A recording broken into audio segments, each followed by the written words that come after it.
Hello everyone. Welcome to our channel. I hope you all are doing good. आज हम next set of physics MCQs discuss करेंगे। तो उससे पहले मैं आपको बता दूं कि हमारे यहाँ आईटीटी सेकंड पेपर का जो बैच सेकंड है वो स्टार्ट हो चुका है। अगर इसके रिलेटेड अगर आपको कोई भी क्वेरी हो तो आप इस पर्टिकुलर नंबर के ऊपर कॉल करके पूछ सकते हैं।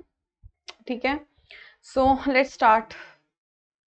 तो हमारे पास जो फर्स्ट क्वेश्चन है वो ये है कि the electric current through an electrolyte is due to the drift of.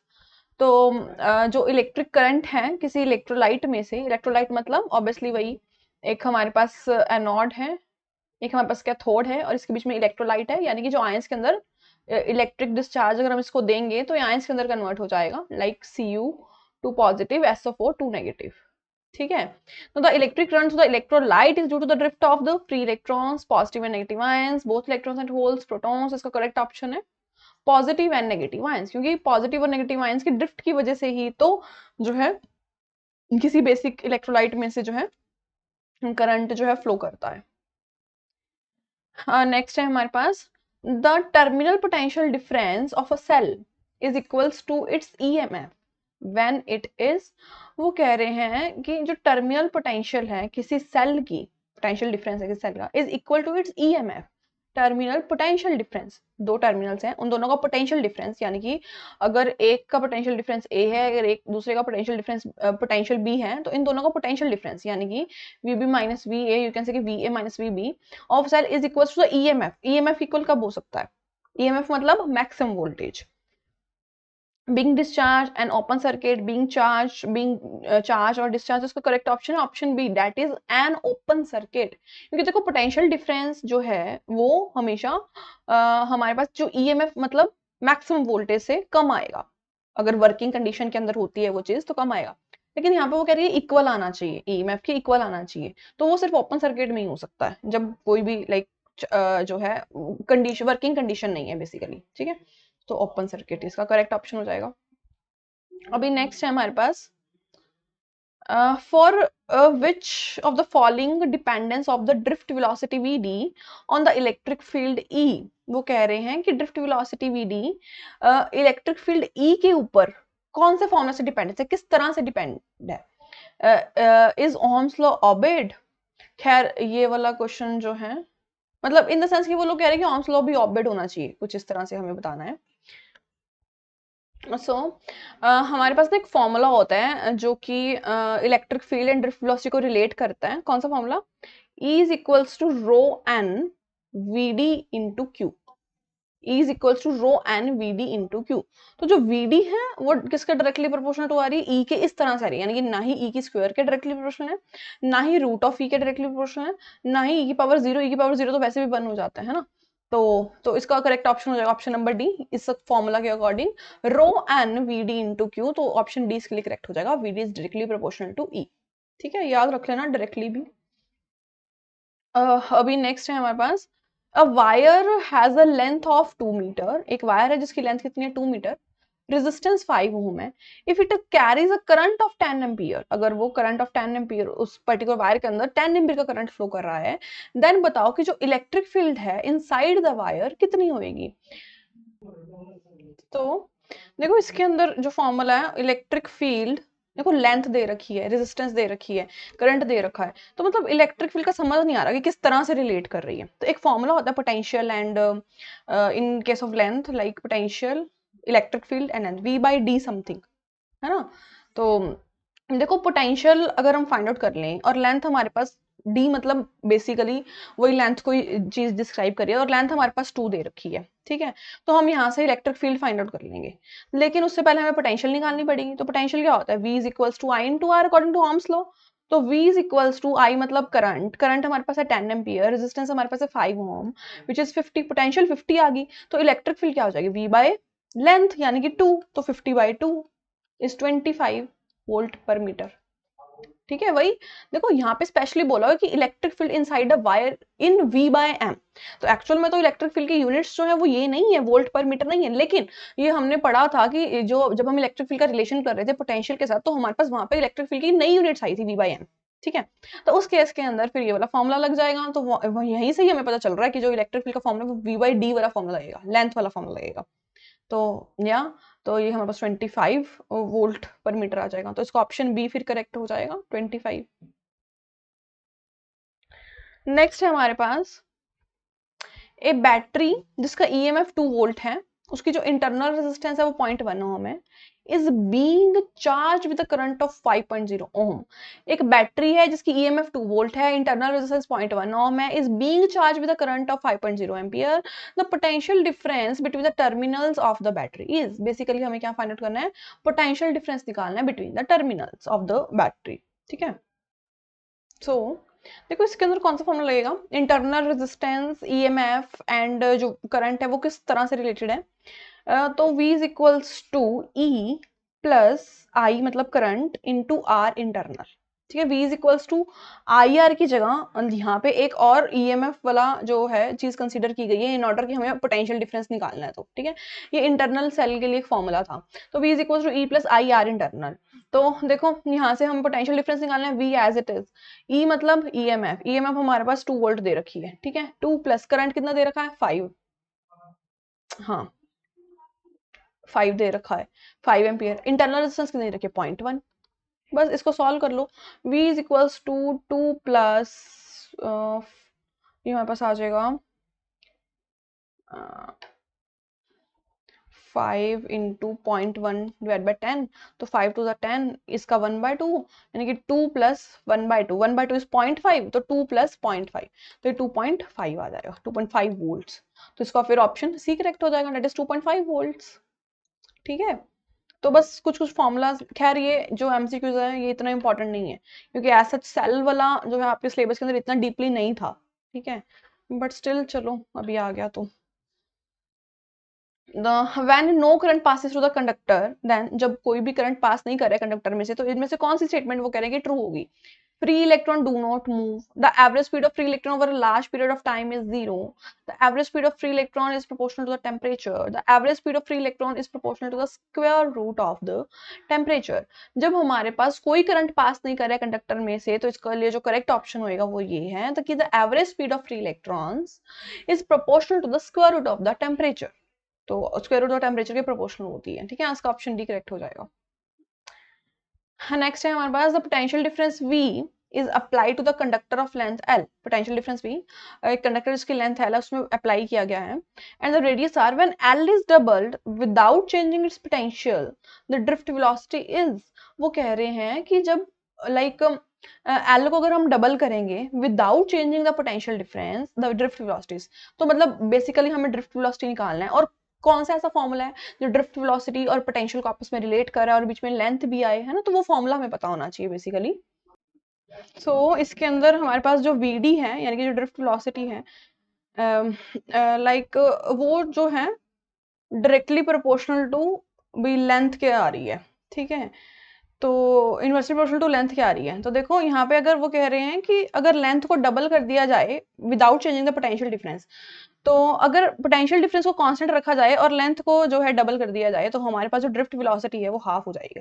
ठीक है, तो कुछ इस तरह से वो हाफ हो जाएगा, एंड इसका जो करेक्ट ऑप्शन रहेगा वो रहेगा option number A, that is half. ठीक है, तो अभी नेक्स्ट क्वेश्चन है हमारे पास। नेक्स्ट है the thermal speed of the free electron is of order of. तो यहाँ पे अभी थर्मल स्पीड पूछा गया है। ठीक है, एक होती है ड्रिफ्ट वेलोसिटी, जो ड्रिफ्ट वेलोसिटी का ऑर्डर होता है वो 10⁻³ होता है। ठीक है, तो अभी यहाँ पे है हमारे पास thermal speed of free electron, तो thermal speed of free electron is of order of 10⁵ metre पर सेकेंड। तो ये कुछ कांस्टेंट वैल्यूज हैं, ठीक है, जिनको हमें एज इट इज ही पता करना है। तो thermal speed of free electron is order of 10⁵ metre पर सेकेंड, अगर ड्रिफ्ट वेलोसिटी आ जाए तो it is of order of 10⁻³ ठीक है, तो नेक्स्ट है unit of the electrical conductivity. अभी इलेक्ट्रिकल कंडक्टिविटी की जो यूनिट्स है वो क्या है, ओम्स इनवर्स मीटर इनवर्स। ठीक है, जो इलेक्ट्रिकल कंडक्टिविटी है उसकी units ohm inverse metre inverse है। नेक्स्ट है the unit of the permeability of free space in the SI unit. अभी परमेबिलिटी ऑफ फ्री स्पेस क्या है, म्यू नॉट की बात की जा रही है यहाँ पे। अगर परमिटिविटी आता तो वो एप्सिलॉन नॉट आता। तो the unit of the permeability of free space is Newton पर एम्पियर स्क्वायर। ठीक है, न्यूटन पर एम्पियर स्क्वायर। तो इसकी जो यूनिट है वो ऑप्शन नंबर बी करेक्ट हो जाएगा फिर। ठीक है, नेक्स्ट है हमारे पास when the laser light pass through the grating, जब लेजर लाइट को ग्रेटिंग में से पास किया जाता है, a pattern is formed on the other side of the grating is due to the, obviously जो ग्रेटिंग है वो डाइफ्रेक्शन के लिए है। डाइफ्रेक्शन दो तरह की होती है, fractional diffraction and Fraunhofer diffraction. Fractional diffraction के अंदर zone plating and half period zone बनता है। तो लेकिन अगर हम जो लेजर लाइट है वो ग्रेटिंग में से पास करें तो डाइफ्रेक्शन ही होएगी, ब्रैग्स एंड रेले डाइफ्रेक्शन नहीं। ठीक है, फ्रैक्शनल डाइफ्रेक्शन या फ्रॉनहोफर डाइफ्रेक्शन में से तो इसका correct option option number B, that is Fraunhofer diffraction, क्योंकि ये नॉर्मल डाइफ्रेक्शन है कि इसमें कोई जोन प्लेटिंग या फिर हाफ पीरियड जोन वाला सिस्टम नहीं है। तो अगर हाफ पीरियड जोन वगैरह बनता तो फ्रैक्शनल होता, अभी यहाँ पे जो नॉर्मल ग्रेटिंग था तो वो फ्रॉनहोफर डाइफ्रेक्शन के अंडर आता है। ठीक है, तो इसका ऑप्शन बी करेक्ट हो जाएगा। अभी नेक्स्ट है हमारे पास the centre of gravity of positive and negative charges coincide in, जो सेंटर ऑफ ग्रेविटी है पॉजिटिव एंड नेगेटिव चार्जेस के, वो किसके अंदर जो है कोइंसाइड करते हैं। तो इसका ऑप्शन ए है H2। ठीक है, देखो ये वाले हमारे पास जो H2 है ये कुछ इस तरह से है। ठीक है, अगर हमारे पास लाइक HCl होता, HCl, तो यहाँ पे जो Cl है वो ज्यादा इलेक्ट्रोनेगेटिव एटम है, तो Cl की तरफ इलेक्ट्रॉन क्लाउड चला जाता, तो पॉजिटिव इधर रहता, इलेक्ट्रॉन क्लाउड, पॉजिटिव का सेंटर ये होता, इलेक्ट्रॉन क्लाउड का सेंटर ये होता। ठीक है, तो ये पोलर इन नेचर है बेसिकली हमारे पास। तो इन दोनों का जो सेंटर ऑफ ग्रेविटी है वो मैच नहीं कर रहा है। तो यहाँ पूछा था centre of gravity positive and negative coincide, जिसका कोइंसाइड करे तो वो सेम वाले जिनकी सेम इलेक्ट्रोनेगेटिविटी है उनका ही ज्यादातर होता है। ठीक है, तो हाइड्रोजन, दोनों हाइड्रोजन हैं, इनकी इलेक्ट्रोनेगेटिविटी में कोई फर्क नहीं है, तो इसका जो सेंटर होएगा ग्रेविटेशन का वो यही होएगा, तो इसका ऑप्शन ए करेक्ट हो जाएगा। ठीक है, कोइंसाइड कर रहे हैं, यानी कि एच का भी सेंटर वही है, दूसरे वाले एच का भी सेंटर वही है। अभी लाइक हमारे यहाँ मास्टर कैडर की जो कोर्सेज हैं वो अवेलेबल हैं। कौन सा, like chemistry, physics, SS, English, Hindi and Punjabi, इन सभी के जो डेमो क्लासेस हैं वो हमारी टैट बजर ऐप के ऊपर अवेलेबल हैं। तो आप इसको प्ले स्टोर से जाके डाउनलोड कर सकते हैं और वहाँ पे जो है फ्री कोर्सेज यानी कि जो फ्री डेमो क्लासेस हैं वो चेक कर सकते हैं। और जिन लोगों ने अभी तक एडमिशन नहीं लिया है वो जल्दी से जाके लें, और इसके रिलेटेड अगर आपको कोई भी क्वेरी हो तो आप हमें इस पर्टिकुलर नंबर के ऊपर व्हाट्सएप करके पूछ सकते हैं या फिर कॉल भी कर सकते हैं। या इसके अलावा अगर आप जिस पेपर के प्रिपरेशन कर रहे हैं उसके रिगार्डिंग अगर आपको रेगुलर अपडेट्स चाहिए, ठीक है, तो उस चीज़ के लिए आप हमारे फ्री व्हाट्सएप ग्रुप का पार्ट बन सकते हैं। तो उसके लिए आपको क्या करना होगा, अपना नेम, आप किस पेपर की प्रिपरेशन कर रहे हैं, आप किस सिटी से बिलोंग करते हैं, मेल एंड फीमेल, ये सब कुछ टाइप करके आप इस पर्टिकुलर गिवन नंबर के ऊपर मैसेज कर सकते हैं। तो आपको फिर फ्री व्हाट्सएप ग्रुप का पार्ट बना लिया जाएगा। ठीक है, सो अभी नेक्स्ट क्वेश्चन है हमारे पास, the dielectric constant of an insulator में भी, तो डाइलेक्ट्रिक कांस्टेंट इंसुलेटर का क्या होता है, दैट इज 0.3। ठीक है, तो ये चीज नहीं 0.3 नहीं, इट इज 3, एक्चुअल में 3, dielectric constant of an insulator is 3, तो इसको एज इट इज ही याद रखना पड़ेगा। ठीक है, तो ये कुछ अभी लाइक इस तरह, इस जो ये वाला सेट है इसमें क्वेश्चंस कुछ इस तरह से डाले गए हैं कि जो चीजें लाइक थ्योरेटिकली हैं प्रूवन, ठीक है, तो वो कुछ आपको उस तरह से लर्न करना पड़ेगा। ठीक है, जैसे ऐसा यूनिट्स हो गई, ऑल्दो वो डिराइव्ड हैं पर ऑब्वियसली पेपर के अंदर डिराइव करने थोड़ा ना बैठेंगे, है ना, तो उसको एज इट इज आप याद रखिए, डाइलेक्ट्रिक कांस्टेंट्स की values, polar molecules, non polar molecules, है ना, इस तरह की चीजें आपको एज इट इज पता होनी चाहिए। A non polar molecules has no charge particle, zero dipole moment, free electrons, none of above. तो इसका जो करेक्ट ऑप्शन है वो option number B, that is a non polar molecule has zero dipole moment, क्योंकि polar molecule के पास ही dipole moment होती है, क्योंकि उसके पास एक partial positive partial negative charge उनके ऊपर डेवलप हो सकता है। तो नॉन पोलर मॉलिक्यूल के पास जीरो डायपोल मोमेंट होती है। ठीक है, तो the electric lines of force at any point on the equipotential surfaces, तो इक्विपोटेंशियल सरफेस की ये डेफिनेशन थी कि जो इलेक्ट्रिक लाइंस है force at any point in the equipotential surfaces are parallel to it, are normal to it, can be incline to it, तो इसका correct option है are normal to it, option B इसके लिए correct हो जाएगा। जो electric field lines है equipotential surface के लिए वो नॉर्मल होती हैं, तो ठीक है, are normal to it. Next है हमारे पास the work done in displacing a charge of 2 coulomb through 0.5 metre on an equipotential surfaces. तो देखो ये वाला क्वेश्चन ना थोड़ा थ्योरेटिकल बेसिस है, मतलब लग रहा होगा कि यार ये तो न्यूमेरिकल आया हुआ है, तो हमें तो equipotential surface and work done का कोई फॉर्मूला कराया नहीं या हमें पता नहीं। तो अभी ये देखो, अगर आपको इक्विपोटेंशियल सरफेस के बारे में सब कुछ पता है, उसकी प्रॉपर्टीज पता है, तो इसका ऑप्शन आपको पता है कि इसका ऑप्शन ए करेक्ट है, क्योंकि no work is done in bringing a unit positive charge from one place to another place on an equipotential surface. तो इक्विपोटेंशियल सरफेस के ऊपर कोई भी वर्क डन हम करें किसी भी चार्ज के ऊपर, तो कोई वर्क डन नहीं होता है, ठीक है। तो इसका जो ऑप्शन ए है वो करेक्ट हो जाएगा, डेट इज 0, ठीक है। नेक्स्ट है हमारे पास, which of the following is a not a property of the equipotential surface। इनमें से कौन सा जो है इक्विपोटेंशियल सरफेस की प्रॉपर्टी नहीं है? They do not cross each other, they are concentric surface spheres of the uniform electric field, rate of change of potential with distance on them is 0, they can be imaginary surfaces। उसका correct option option number B, that is they are the concentric surfaces for uniform electric field। uniform electric field तो वैसे ही यहाँ से ही आपको पता चल जाना चाहिए कि equipotential surface की नहीं है कोई भी definition। although ठीक है ये concentric spheres होते हैं, लेकिन uniform electric field हम नहीं कह सकते हैं, ठीक है। और कंसेंट्रिक भी कैसे हो सकते हैं, यानी कि ठीक है सेंटर सेम है, ठीक है, बट जो है वहां पे जो इलेक्ट्रिक फील्ड है वो यूनिफॉर्म नहीं होती है बेसिकली, ठीक है। तो इसका ऑप्शन बी करेक्ट हो जाएगा। नेक्स्ट है हमारे पास, the potential due to the charge और distance R is related as. तो इसका ऑप्शन जो है वो बी करेक्ट है, क्योंकि v is equal to 1/4 pi epsilon not q by r होता है। ये सारी चीजें कांस्टेंट है, तो v is directly proportional to 1/r and 1/r is r की पावर में -1, ठीक है। तो इसका ऑप्शन बी करेक्ट हो जाएगा फिर, that is v is directly proportional to r की पावर में -1। नेक्स्ट है, the electric field inside a charge spherical shell is. जो चार्ज स्फेरिकल शेल है उसके इनसाइड, चार्ज स्फेरिकल शेल के इनसाइड जो हमारे पास इलेक्ट्रिक फील्ड है वो किस की क्या वैल्यू है इलेक्ट्रिक फील्ड की? तो ये हमारे पास इलेक्ट्रिक फील्ड है चार्ज स्फेरिकल शेल की।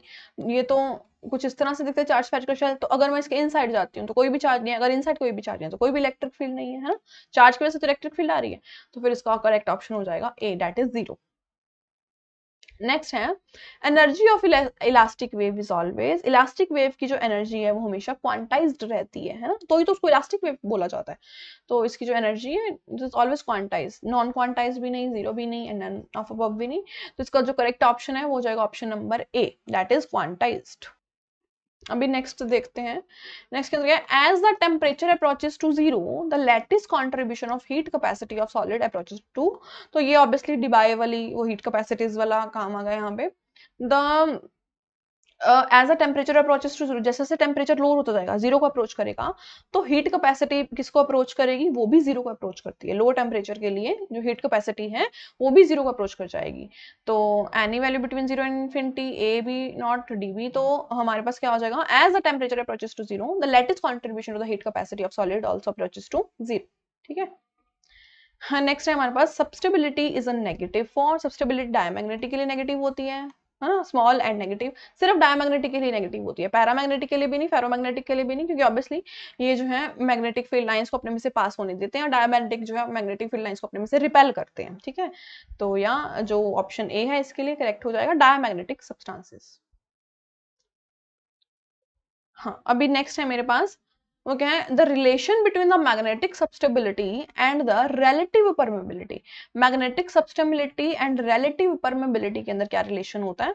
तो X is equals to mu R plus 1, X is equals to mu R, actual में यहाँ पे माइनस है, कॉमा नहीं है, म्यू आर -1 इस तरह से। नेक्स्ट है, X is equals to 1/μ and mu is equals to 1। अब ये दोनों तो नहीं है, ठीक है, क्योंकि अगर आप लोगों ने पढ़ा है तो डायरेक्टली पता चल जाएगा कि ये दोनों तो नहीं है। इन दोनों में कंफ्यूजन आ सकते हैं क्योंकि प्लस और माइनस का जो है चक्कर है। तो इसका ऑप्शन बी करेक्ट है। Magnetic susceptibility and relative permeability का जो रिलेशन है वो ये है म्यू आर -1, ठीक है। इसका ऑप्शन बी करेक्ट हो जाएगा फिर।